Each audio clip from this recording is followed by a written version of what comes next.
This is Greg Hansen's Video Notebook, brought to you by Domino's Pizza. I'm Star Sports Editor Ryan Finley, here with the great, the irreplaceable, the legend, Greg Hansen. Greg, we're going to talk basketball. 2 Arizona Wildcats were drafted in Thursday night's draft. Let's talk a little bit about Nick Johnson. He was the number 42 overall pick to the Houston Rockets. What did you make of the selection? How do you think he fits? I was glad to hear it because he's such a good dude. Mm-hmm. I was dreading he would go 58th and just be an afterthought, but 42nd, you're on the radar. I like that about him. Mm-hmm. Is there a guaranteed roster spot in his future, do you think? You can never tell, obviously, because I looked up the last 5 42nd picks, and one, Deron Lamb from Kentucky, is playing as a reserve in Orlando, of all places. And the other one who's still playing is the Rockets, number 2 guard, Patrick Beverly, who was drafted by the Lakers, 42 in 2009, was cut, played in the Ukraine, played in Russia, was waived by the Heat, and now he's an absolute Doberman. Yeah, absolutely. And he sort of got his NBA identity as a guy who stuck his nose in people's faces, played lockdown, crazy person defense.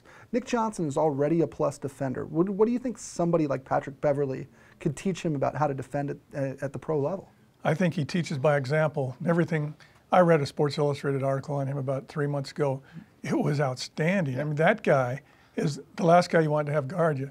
So Nick will watch him, and it's going to rub off. One of the great takeaways from that story was Patrick Beverly, while he was rehabbing from an injury, would go play at a pickup court, like a block from their arena. And this guy had access to all the best everything, and he was playing pickup ball just like, he was me or you. I thought that was really cool. This is Greg Hansen's Video Notebook, brought to you by Domino's Pizza. I'm Ryan Finley here with Greg Hansen. Greg, let's talk about Aaron Gordon, number 4 overall pick to the Orlando Magic.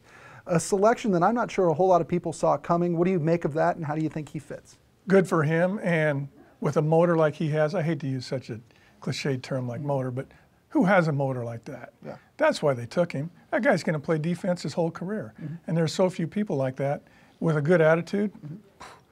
Got to take him. You look at the guys sort of drafted ahead of him, and I think we could probably all agree that the 2 Kansas players and Parker from Duke were probably better than he was as a collegian. You look behind Gordon, though, and there's a lot of, Dante Exum is an Australian point guard who's 18 years old. There's a lot of sort of risky selections after him. Was Aaron Gordon at that point the safest pick Orlando could have made? That's a good way to put it. Yep, he was a guy that you can trust. Wow. And I think there's so few of those younger kids you can trust at that age. Kyle Anderson from UCLA doesn't go till 30. Why? I know. And Kyle Anderson, was unique in the Pac-12 in that there was no way to guard him. Yeah. He torched Arizona. And you look at him, and is it a maturity thing? Is it a fit thing? I don't know. But whatever Aaron Gordon did during the evaluation process certainly won over scouts and front offices because, 4th overall, I think is higher than just about anybody would have pegged him a month ago. Right. And it, you can look back on his career and you watch the highlights and you can see the impact he had in the Pac-12 and on Arizona, and you can see it. Comparing him to the other Arizona guys who have been drafted through the years, he's a 4th rounder, yeah. Yeah. Do you think that is his ceiling higher than that of Derek Williams? He was the last sort of top 5 pick the U of A had. Got to be a higher ceiling because Derek Williams still doesn't have a position. He still struggles to play fluidly, and that's why he was drafted 2nd overall. When you look back at that, it makes your eyes pop out. Yeah. Yeah, no, that's true. That's true. Kyrie Irving than Derek Williams. Kyrie Irving is a budding superstar, and Derek Williams is going to be coming off the bench in Sacramento. Hey, here's a tidbit. Whatever they pay Aaron Gordon in Orlando, you know who makes the most on that team? No. Gilbert Arenas. What? He was paid $22 million this year by Orlando.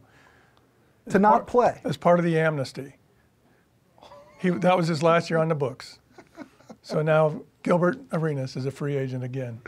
Gilbert Arenas was making $22 million while he was sitting courtside at the Arizona-UCLA game getting called out by Bill Walton on TV. I wonder if he asked for free tickets.